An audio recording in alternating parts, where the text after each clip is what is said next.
Coote has been suspended by the PGMOL after videos have resurfaced that were clearly recorded a couple of years ago where he made some comments about Liverpool and specifically Jurgen Klopp. The videos in question seem to just be recorded maybe after a night of drinks or something else, with Coote and another individual sat on a sofa in a random place, and he's asked about refereeing or officiating Liverpool when he was a fourth official. So he goes on to talk about Klopp and things like that, and here are the quotes. So these are two of the more important ones, really, which, to be fair, at first glance, it's fine. There are probably many players, officials, other managers that dislike other players, officials and managers, especially someone like Klopp that has this massive personality that over the years seem to get a little bit more aggressive and frustrating and whiny. You can imagine a lot of referees will get the brunt of that passive aggressiveness of Klopp and other managers. So, here in the Athletic article, it says it's currently unclear if the footage is legitimate or when it was filmed, but the contents are now the subject of an investigation by PGMOL. It was reported earlier that, by the Daily Mirror, that Coote initially said that it wasn't true, but then later on, about 2 hours after that, confirmed that it was him. He doesn't remember having the conversation, probably because he was off his head, but it was him and does appear to be completely him. And the video is believed to be filmed during the 2020 to 21 season with a PGMOL source with knowledge of the situation. So you also had it mentioned in the video that he was talking about the fact that it was a COVID game. He brought up a picture of himself wearing a mask and then sort of made light of the fact that him and this other individual were not social distancing when they should have been, which is not a good look for him or, again, representing the PGMOL. And you can see here, describing Liverpool, just fair enough, that's fine. But then talking about Klopp, he accused me of lying, and then had a right pop at me, got no interest in speaking to someone who is arrogant. I do my best not to speak to him, and then randomly spoke about Milner's alright and that he got on with Milner and brought up a picture on his phone of him with Milner being subbed on next to Klopp. Bizarre. And then in the second video that was attached, that was clearly recorded, basically immediately after the first one, he talks about the importance that the video should not be posted or shared anywhere. And the other individual that he's with is like, yeah, we can have a laugh, but we don't want anyone to lose their job. He's a Premier League referee. We're not trying to ruin anyone's career here. So it appears that these videos were maybe sent to something like a group chat or something like that. And then the second follow-up video, for whatever reason, for 3 or 4 years, the people in that group chat, or whatever it was, the group that it was sent to, decided to actually not publish it or push it anywhere else. It feels like anything else nowadays will immediately get leaked and shared. Maybe someone will take some money from some kind of media outlet in order to post or share or leak these images and videos that we see nowadays. You've had incidents with higher players like Kyle Walker and some of his incidents. And so it is relatively surprising that this stayed under wraps for so long. So what is the importance of this? Because in theory, it's basically saying, yeah, this team were terrible on the day, and I hate this manager because he's an arrogant tool, which I think a lot of neutrals probably think about people like Jurgen Klopp. So that's fair enough, right?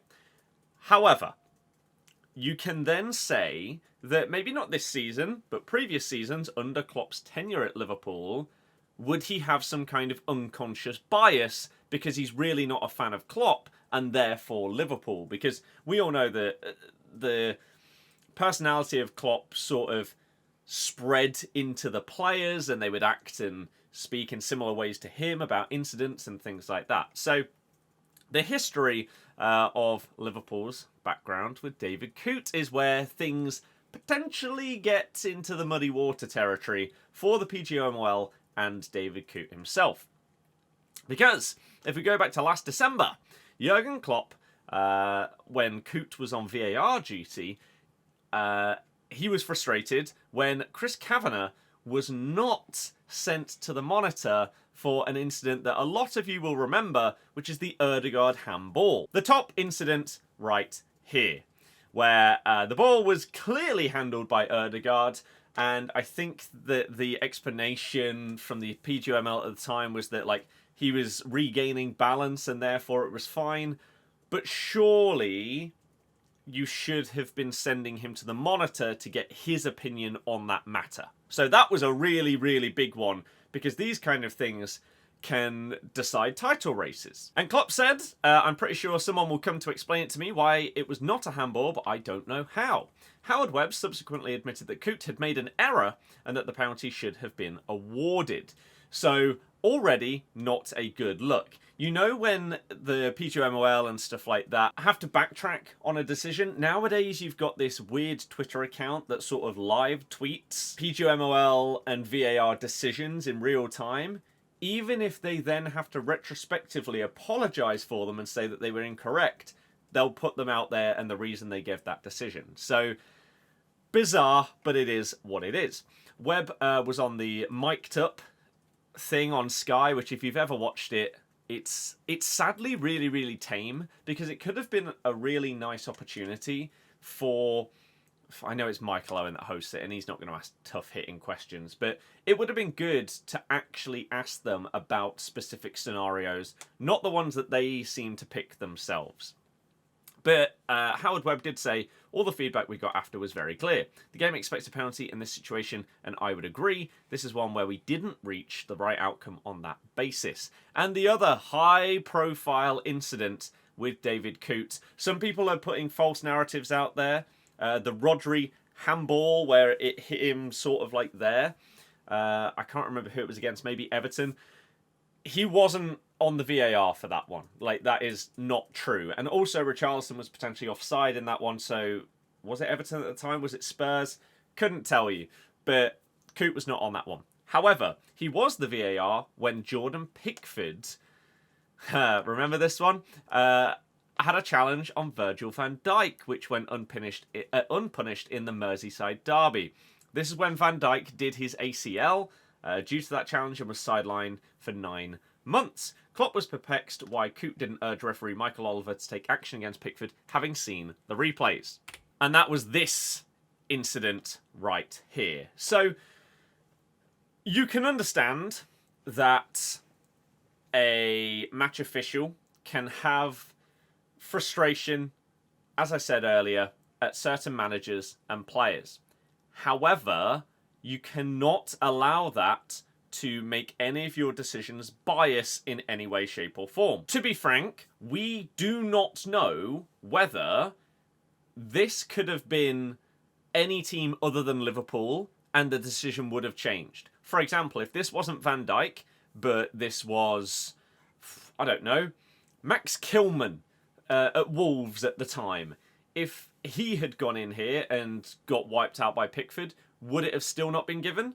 Potentially. There is no proof that he has actually been biased and therefore corrupt, which I'm not sure really is the word for this, because corruption would therefore imply that everyone is in on it. Maybe there's like money and stuff involved, whereas in reality it might be unconscious bias for one official to not give certain things. So we don't have proof of that. However, when he is talking in the way that he is about Klopp and a little bit about Liverpool at the start of the video, you have to question whether that is a possibility. And the answer is definitely yes, because even if you aren't consciously saying, oh yeah, I hate this team, therefore I'm not going to give them any decisions, if in the back of your mind you have this vendetta against Klopp, and therefore when his team have a contentious decision go against him, you're like, okay, no, he got annoyed at me last time, therefore maybe I get back at him here. Maybe I don't be so lenient with a Liverpool decision when I could be because of what he said before. Karma and all of that stuff. In reality, you should just be able to pinpoint that incident as its own thing, take out any previous context or anything like that. This is an incident with Salah, Odegaard. Is it handball? Yes or no? Should I get the ref to come over and have a look at this to make his own decision? Definitely yes, because it is clearly contentious. However, maybe he just didn't fancy it at the time. So it is a very, very big incident, this, that these videos have come out. Not just for David Coote himself, who is obviously going to be in an interesting position right here, because having an opinion on a manager is fine, right? Most people that are in the industry and in these positions won't be so stupid to allow themselves to be recorded stating those opinions because of the implications of bias and things like that. So will it now just be the case that the PGMOL will look at this and think, okay, you are biased here against Liverpool, and was that because of Klopp, or do you just not like Liverpool or whatever? You're not allowed anywhere near a Liverpool game. Or does it get even more serious than that? And we think that he therefore can't be trusted to not have these same kind of things against other managers and things like that going forward, and therefore he just has to be stripped of his job, I guess. Is that incredibly harsh for something that may just be an opinion and may not have actually implicated any bias? That would be very harsh. Can there be any proof of bias? I'm not sure they can. But I don't really understand what else they really come out of this in terms of a result. I would be really shocked if they did their investigation and obviously talked to David Coote, the PGMOL, and literally nothing happened. I don't think there's a world where that is the outcome of this. We have no clue how long it will take for something to happen. He has been suspended with immediate effect pending this investigation, where he has now come out and admitted that it was him. So how much more investigating do they need to do? Is there proof of him having bias more so than just an opinion? Will they have to look into that? Maybe. And it could be the case that if that is what they're looking for, that this goes on for a lot longer than anticipated. Whereas if, in their opinion, yeah, he just didn't like Klopp, because most people don't like Klopp, because he did come across, like, the longer he was in the Liverpool job, he just got more of an ego, more frustrating, and just, that's fine. I don't know.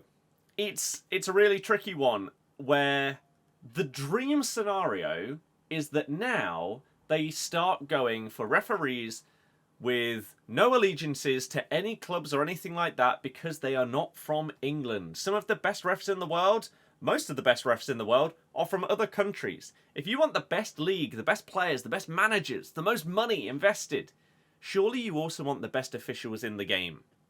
So, will this be the first domino to start getting other officials into the game? Maybe.